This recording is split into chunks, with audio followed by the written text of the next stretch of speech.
Good afternoon, traders. This is Kevin Craney with RJO Futures with your afternoon financial market update. Markets trading mixed most of the day, with the S&P 500 actually trading down 4 points on the cash side at 1352. We have the cash NASDAQ actually down 11.5 points today at 2896, and the cash Dow down about 50 points at 12,727. Markets looking forward to tomorrow when Chairman Bernanke goes to Congress and begins semi-annual testimony in front of the House and the Senate this week.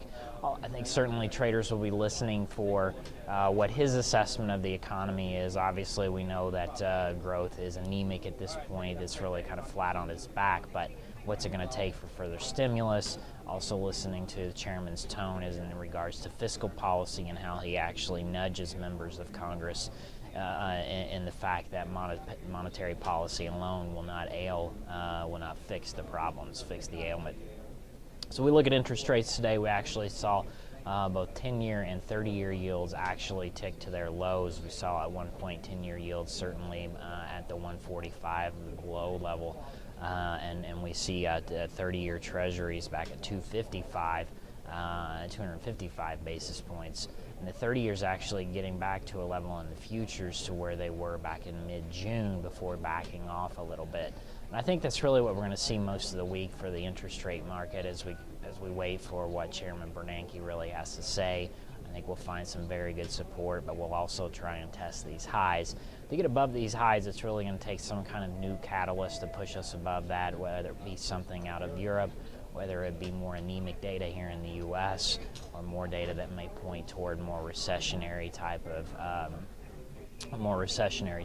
environment in order to get us through those highs on both the 10-year Treasury futures and the 30-year Treasury futures. Looking forward here to tomorrow here in the U.S., we do get industrial production numbers, we get consumer price index numbers, and likewise we have the chairman speaking. Internationally, we have CPI numbers coming out of Great Britain. Later tonight, we have the Royal Bank of Australia's meeting minutes from their last policy meeting coming out. So all eyes certainly will be looking at that for an assessment of the Australian economy and just where they are in their interest rate policies. And likewise, we'll get a survey out of the German economy on business sentiment over there as well. So that's something that will be looked at from an EU perspective. Interest rates in Europe, certainly all eyes continuing on Spanish and Italian bond yields. We did see them tick a little bit higher today. I believe that the Spanish yields back up around 6.6, 6.7 in terms of percentage yield, and the Italian yields back up around 6% even. So those remain lofty levels for a country that has to fund itself at that level. We do have some ECB members speaking this week, so I think all eyes will certainly be on those members and how political unity and fiscal unity continues to come together over there. Please give me a call, 888-596-5817. We can discuss these financial opportunities and others.